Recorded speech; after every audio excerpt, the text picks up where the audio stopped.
ન્યૂઝમાં આપનું સ્વાગત છે। પાટણ જિલ્લાના સાંતલપુર તાલુકાના જામવાડા ગામ ખાતે નવી નર્સરીનું વન વિભાગ દ્વારા ઉદ્ઘાટન કરવામાં આવ્યું। પાટણ જિલ્લાના સાંતલપુર તાલુકાના જામવાડા ગામ ખાતે 9 વીઘામાં નવી નર્સરી બનાવી વન વિભાગ દ્વારા ઉદ્ઘાટન કરવામાં આવ્યું।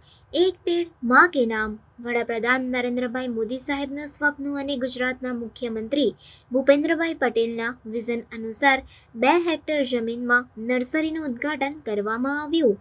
પાટણ જિલ્લાના સાંતલપુર તાલુકાના જામવાડા ગામ ખાતે નોર્મલ રેન્જ વન વિભાગ પાટણ દ્વારા નવીન નર્સરી બનાવી જિલ્લા વન અધિકારીની ઉપસ્થિતિમાં ઉદ્ઘાટન કરવામાં આવ્યું। એક પેડ માં કે નામ પે સૂત્રો સાથે નવીન નર્સરીનું ઉદ્ઘાટન કરવામાં આવ્યું। આ નર્સરીમાં અંદાજિત 3.5 લાખ વૃક્ષોનું ઉછેર કરી આ વિસ્તારને હરિયાળો બનાવવા દરેક ખેડૂતોને અને લોકોને રોપાનું વિતરણ કરવામાં આવશે। આ ઉદ્ઘાટન પ્રસંગે જિલ્લા વન અધિકારી બિંદુબેન પટેલ, વારાહી વન વિભાગ અધિકારી અનિલભાઈ ચૌધરી, ફોરેસ્ટર તારીફ ખાન સિંધી, અજીતભાઈ ઠાકોર, દિનેશભાઈ સિંધવ, આરએફઓ વારાહી અને હેમલભાઈ પટેલ, દિનેશભાઈ પ્રજાપતિ, પ્રતીક્ષાબેન ભારુભાઈ વન વિભાગ પૂર્વમાં કર્મચારી અને કુંભાજી વાઘેલા ભાજપના નેતા તથા અન્ય મહાનુભાવોની ઉપસ્થિતિમાં વૃક્ષારોપણ કરી ભવ્ય ઉદ્ઘાટન કરવામાં આવ્યું। આ પ્રસંગે વન વિભાગના અધિકારીઓ, પર્યાવરણ પ્રેમીઓ અને સ્ટાફ ઉપસ્થિત રહ્યો હતો। આ પ્રસંગે 350 વૃક્ષોનું વાવેતર પણ કરવામાં આવ્યું હતું।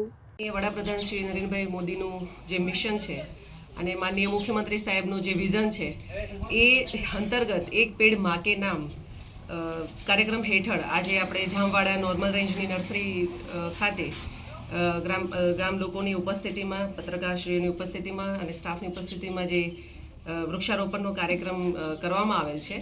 અહીંયા મુખ્ય હેતુ 3.5 લાખની જે નર્સરી ઉછેરનો છે અને એની સાથે અત્યારે આપણે 2 હેક્ટરની જમીનમાં 350 વૃક્ષોનું વાવેતર કરવામાં આવેલ છે। પાટણ જિલ્લાને વધુમાં વધુ અને એવું દેશભર, ગુજરાતભરમાં વૃક્ષોનો વધુ ઉછેર થાય એ એક હેતુથી માનનીય વડાપ્રધાનશ્રીએ આ યોજના અમલમાં મૂકી છે। આપણને સૌથી વધારે જો લગાવ હોય તો એ આપણે કહીએ કે સૌથી નજીક આપણી માં હોય તો સાહેબજીનું સૂત્ર છે કે એક પેડ માં કે નામ, કે આપણે જે સૌથી વધારનું નજીકનું પ્રિયજન હોય એની યાદગીરીમાં એક વૃક્ષનું વાવીએ અને એનું જતન કરીએ। બસ આપણે બધા સૌ ગામ લોકો અને સૌ લોકો ભેગા મળી અને આ ચોમાસામાં ઓછામાં ઓછું એક વૃક્ષ વાવીએ અને એનું જતન કરીએ। બસ આ જ એક સંકલ્પ સાથે આપણે આ કાર્યક્રમનું આયોજન કરેલ છે। સમાચારોની અવનવી અપડેટ્સ માટે જોતા રહો સેક્યુલર ગુજરાત ન્યૂઝ। સાથે સેક્યુલર ગુજરાત ન્યૂઝ ચેનલને લાઇક, શેર અને સબસ્ક્રાઇબ કરો અને બેલ આઇકોન દબાવીને સમાચારોની ઝડપી માહિતી મેળવો।